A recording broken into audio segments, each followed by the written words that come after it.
దానియేలు గ్రంథానికి, ప్రకటన గ్రంథానికి సంబంధం ఏమిటి? క్రీస్తు అక్షరాల ఈ భూమిని పరిపాలిస్తాడా? ఆయన పరిపాలన ఏ విధంగా ఉండబోతుంది? ఈ విషయాలను ఆలోచిద్దాం.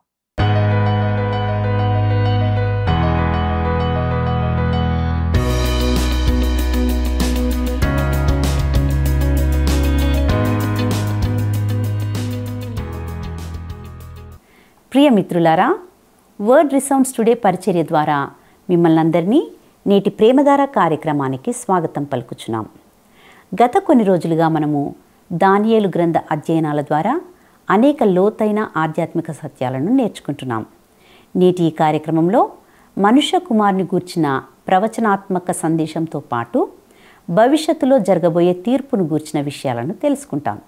ఇక సందేశాన్ని వీక్షిద్దామా? ఎందుకో నన్నింతగా నీవు ప్రేమించితివో దేవా, అందుకో నా దీన స్తుతి పాత్ర, హల్లెలూయా యేసయ్యా. ఎందుకో నన్నింతగా నీవు ప్రేమించితివో దేవా, అందుకో నా దీన స్తుతి పాత్ర, హల్లెలూయా యేసయ్యా. ఎందుకో నన్నింతగా నీవు ప్రేమించితివో దేవా.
ప్రేమించితివో దేవా.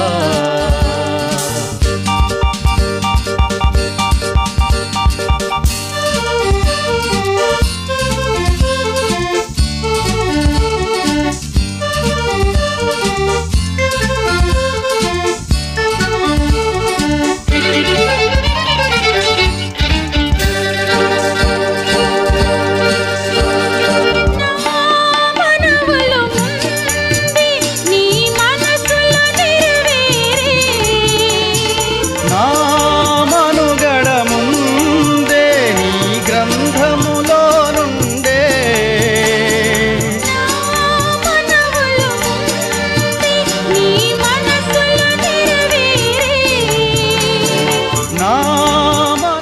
మహోన్నతుడును రక్షకుడైన యేసుక్రీస్తు అత్యంత నమ్మదగిన అతి శ్రేష్టమైన నామంలో ప్రేమధార కార్యక్రమాలను క్రమంగా వీక్షిస్తున్న ప్రతి ఒక్కరికి శుభములు తెలియజేస్తున్నాం. గత 2 పాఠాల్లో మనము బబులోను రాజైన నెబుకద్నెజరు చూసిన ప్రతిమలోని 4 లోహాలు అనగా 4 రాజ్యాలలోని 4వ రాజ్యమైన రోమా సామ్రాజ్యాన్ని గూర్చి అనేక సత్యాలను నేర్చుకుంటూ వచ్చాం. ఈనాటి పాఠంలో మరికొన్ని విషయాలను నేర్చుకోబోతున్నాం. నేటి మన ధ్యాన భాగంగా మనము దానియేలు గ్రంథము 7వ అధ్యాయము 9 నుండి 18 వచనాలను ధ్యానించుకోబోతున్నాం. ఈ భాగంలో మనుష్య కుమారుడు ఆకాశ మేఘములలో వస్తున్న దృశ్యాలకు సంబంధించిన దర్శనాలను మనము గమనిస్తాం. ఇక మనము దానియేలు గ్రంథము 7వ అధ్యాయము 9వ వచనాన్ని గమనిద్దాం. ఇక సింహాసనములను వేయుట చూచితిని, మహావృద్ధుడొకడు కూర్చుండెను. ఆయన వస్త్రము హిమము వలె ధవలముగాను, ఆయన తల వెంట్రుకలు శుద్ధమైన గొర్రెబొచ్చు వలె తెల్లగాను ఉండెను. ఆయన సింహాసనము అగ్ని జ్వాలల వలె మండుచుండెను, దాని చక్రములు అగ్ని వలె ఉండెను. ప్రియులారా, ఇక్కడ ఈ దృశ్యము పరలోకానికి మారుతున్నట్లుగా చూస్తాం. మరియు దేవుని సింహాసనము ఇక్కడ వెల్లడైంది. ఇదే దృశ్యము ప్రకటన గ్రంథములోని 4 మరియు 5 అధ్యాయాల్లో కూడా వివరించబడింది.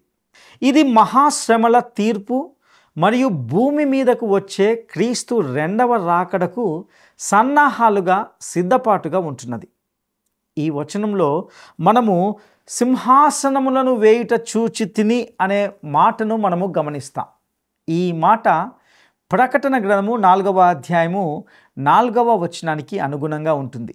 ప్రకటన గ్రంథంలో యోహాను భక్తుడు పెద్దల సంఖ్య మరియు ఇతర వివరాలను ఇచ్చినప్పటికీ దానియేలు తన గ్రంథంలో దాని గురించి ఏమాత్రము పట్టించుకోడు. ఎందుకంటే అతని ముఖ్య దృష్టి, ముఖ్య సందేశము సంఘము అనగా చర్చి మరియు దాని భవిష్యత్తును గూర్చి కానే కాదు. ఇక్కడ చెప్పబడిన మహావృద్ధుడు ఎవరో కాదు, ఆయన శాశ్వతమైన దేవుడు. ఇందులోని ఆయన వస్త్రము హిమము వలె ధవలముగాను అనే మాట అతని పవిత్రత మరియు ఆయన నీతి లక్షణాలను సూచిస్తుంది. అదేవిధంగా ఇక్కడ ఆయన తల వెంట్రుకలు శుద్ధమైన గొర్రె బొచ్చు వలె తెల్లగాను ఉండెను అనగా అది ఆయన అనంతమైన జ్ఞానాన్ని గురించి మాట్లాడుతుంది. మరియు ఇక్కడ ఆయన సింహాసనము అగ్ని జ్వాలల వలె మండుచుండెను అనే మాటను కూడా చూస్తాం. ఈ మాట దేవుని యొక్క తీర్పు గురించి మాట్లాడుతుంది. దీనికి సంబంధించి ప్రకటన గ్రంథము 4వ అధ్యాయము 5వ వచనంలో మరింత వివరంగా గమనిస్తాం.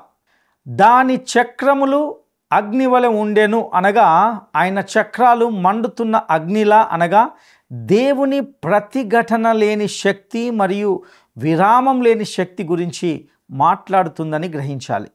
ఈ విషయాన్ని సమర్థించే భాగాన్ని యెహెజ్కేలు గ్రంథము 1వ అధ్యాయము 13 నుండి 21 వచనాల్లో గమనిస్తాం. ఇక మనము దానియేలు గ్రంథము 7వ అధ్యాయము 10వ వచనాన్ని గమనిద్దాం. అగ్ని వంటి ప్రవాహము ఆయన యొద్ద నుండి ప్రవహించుచుండెను. వేవేల కొలది ఆయనకు పరిచారకులుండిరి. కోట్ల కొలది మనుషులు ఆయన ఎదుట నిలిచిరి. తీర్పు తీర్చుటకై గ్రంథములు తెరవబడెను. ప్రియులారా, ఈ వచనంలో పేర్కొనబడిన తీర్పు ఇది 1000 ఏళ్ల పాలన తర్వాత జరిగే గొప్ప ధవలవర్ణ సింహాసన తీర్పు కాదు, కానీ ఇది మహాశ్రమల తీర్పు మరియు భూమిపై తన 1000 ఏళ్ల రాజ్యాన్ని స్థాపించడానికి క్రీస్తు తిరిగి రావడానికి గల నేపథ్యమై ఉన్నది.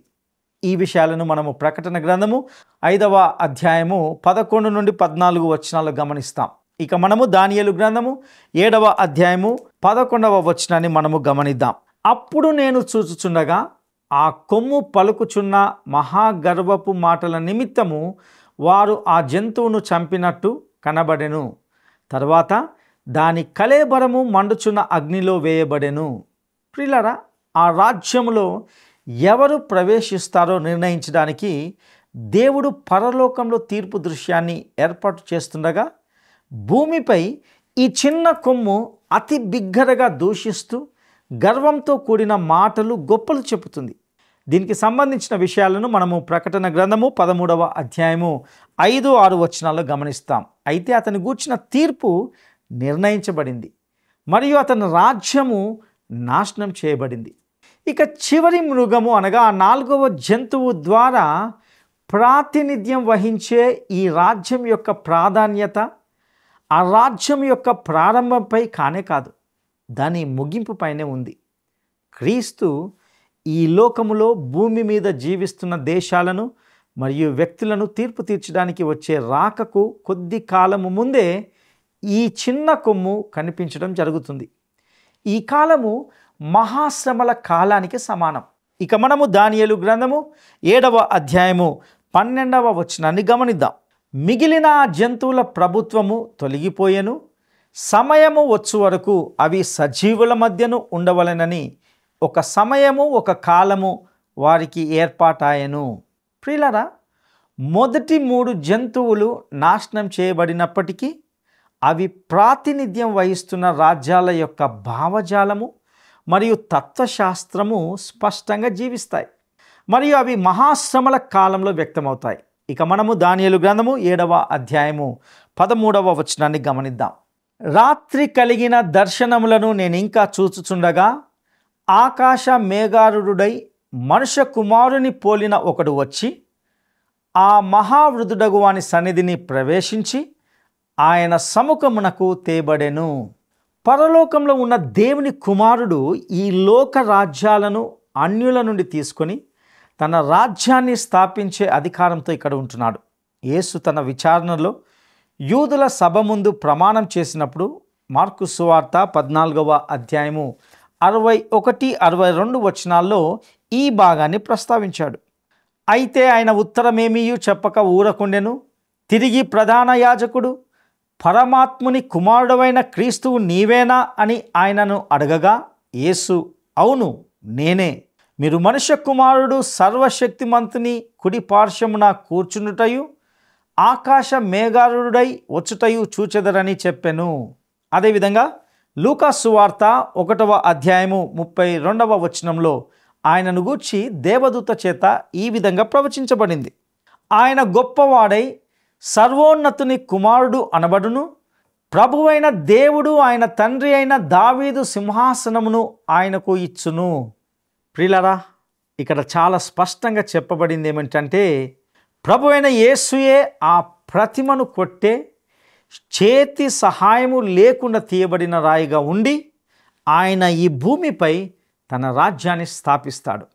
2వ కీర్తన అనగా 2వ అధ్యాయము 7వ వచనంలో ఇలా మనం చదువుతాం. కట్టడను నేను వివరించెదను, యెహోవా నాకు ఇలాగు సెలవిచ్చెను, నీవు నా కుమారుడవు, నేడు నిన్ను కనియున్నాను. ప్రియులారా, ఆయన మృతులలో నుండి కనబడ్డాడు. ఇది ఆయన పునరుత్థానాన్ని సూచిస్తుంది.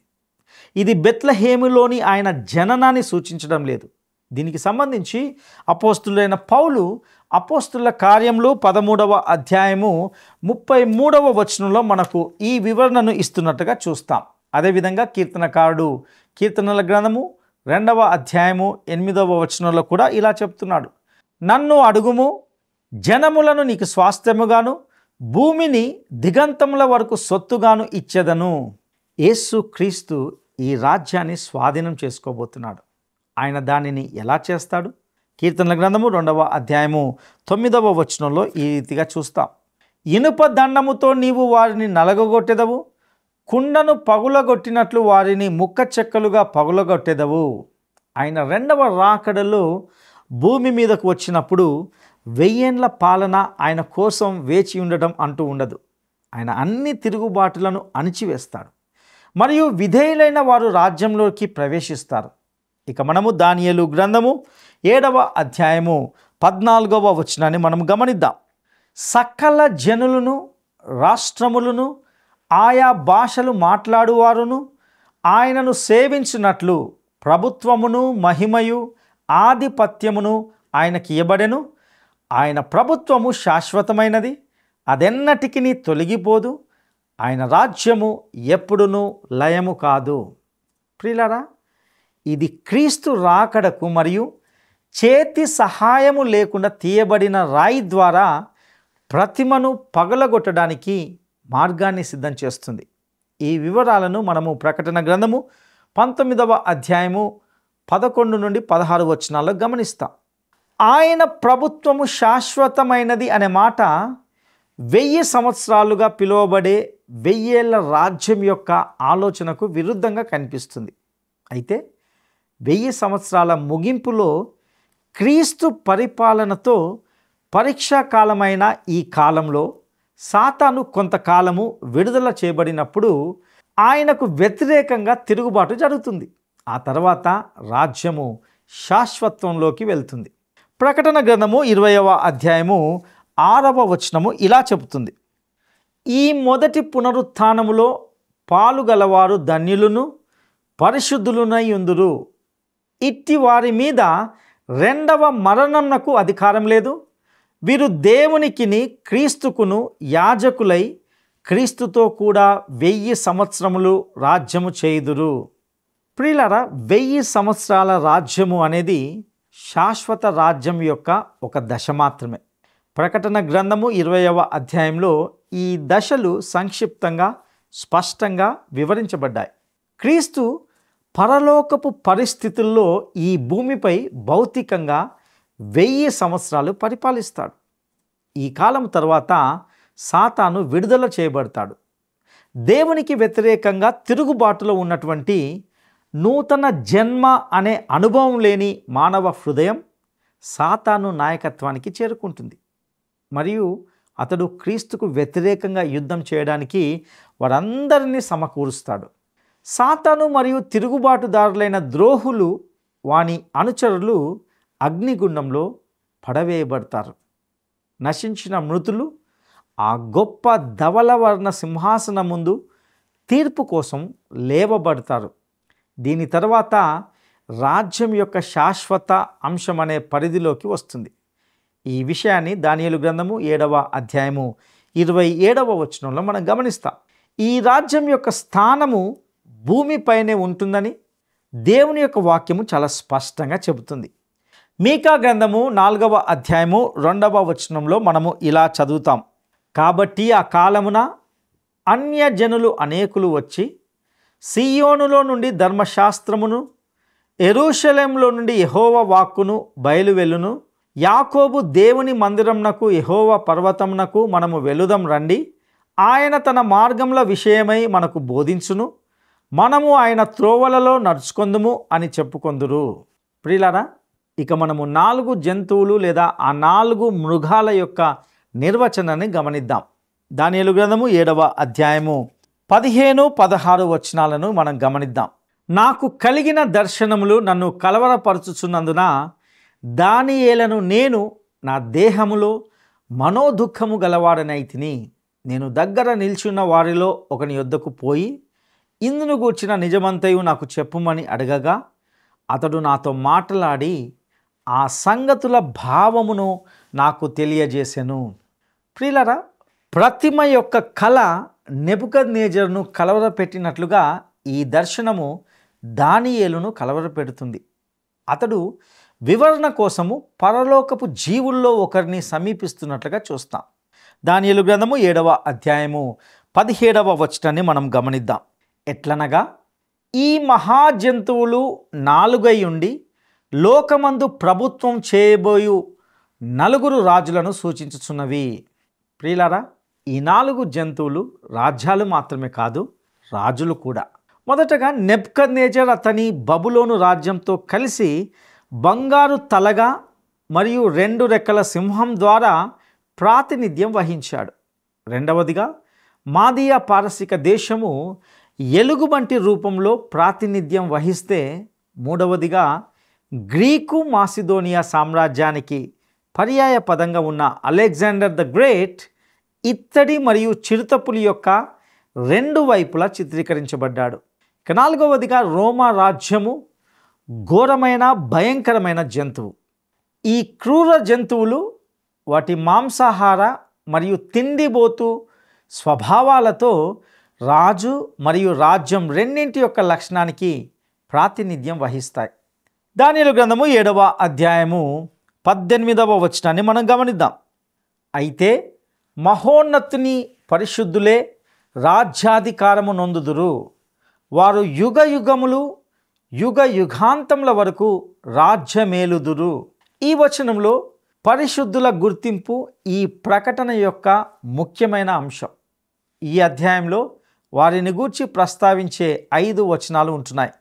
ఈ 18 వచనంతో పాటు 21, 22, 25, 27 వచనాలను కూడా మనం గమనించగలం.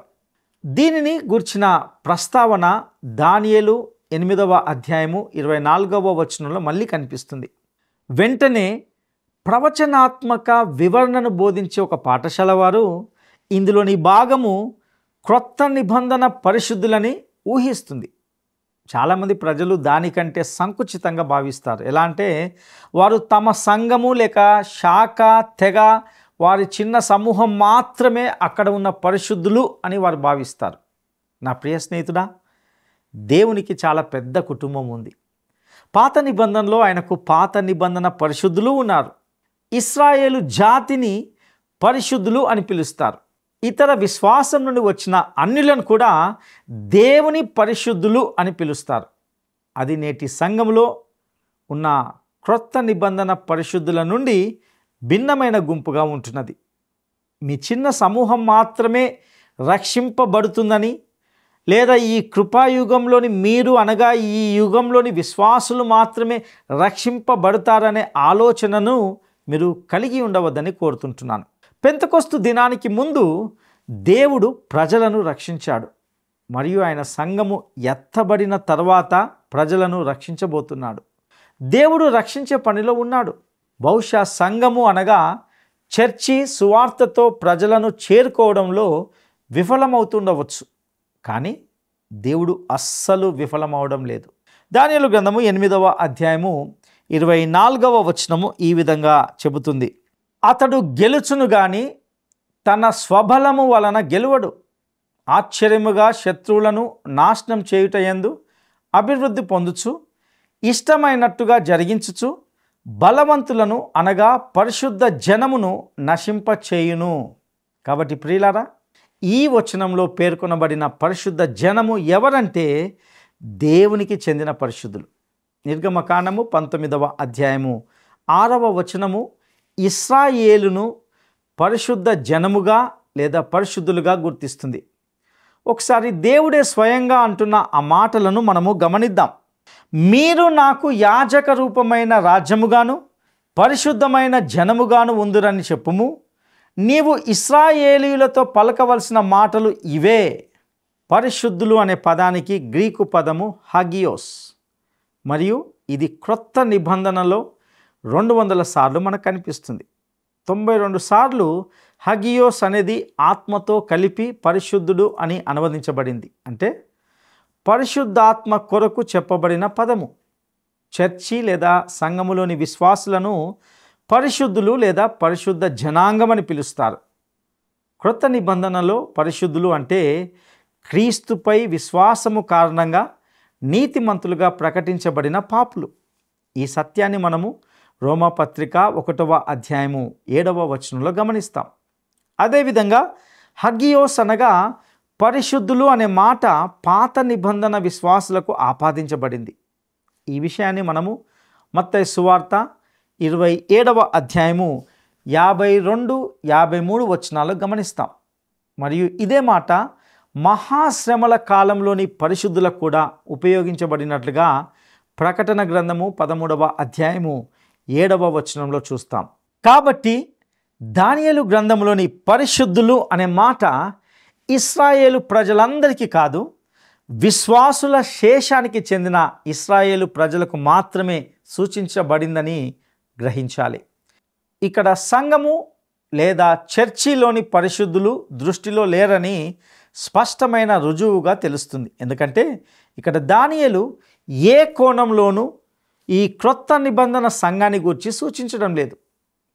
ప్రియ సహోదరుడా, సహోదరి, యేసుక్రీస్తు ప్రభువు ఈ భూమి మీద అక్షరాల 1000 ఏండ్లు రాజుగా పరిపాలించబోతున్నాడు. ఆయన రాజ్యము భిన్నమైనదిగా, ప్రత్యేకమైనదిగా ఉండబోతున్నది.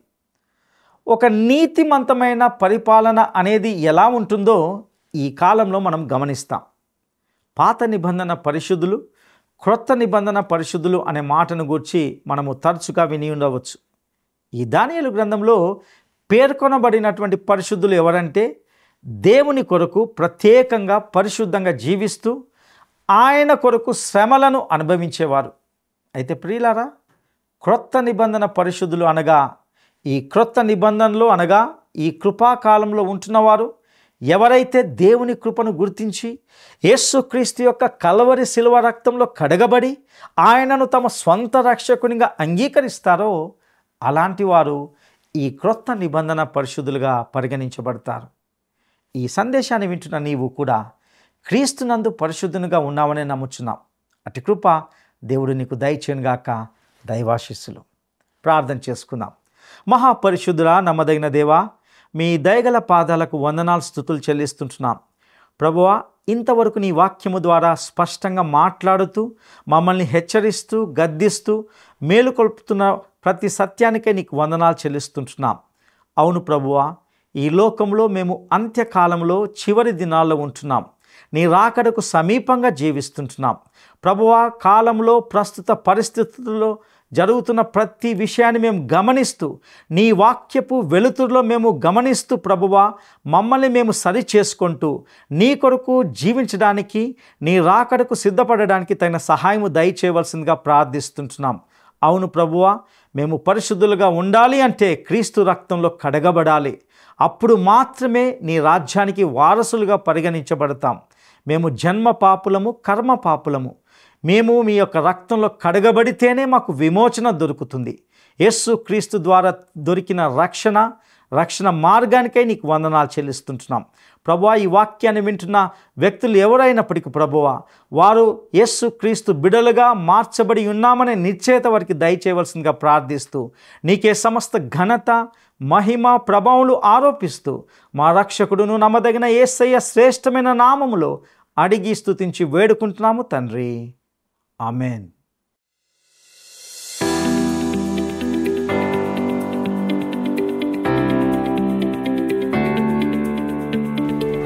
దానియేలు గ్రంథంలో చెప్పబడిన మహావృద్ధుడు ఎవరిని సూచిస్తుంది?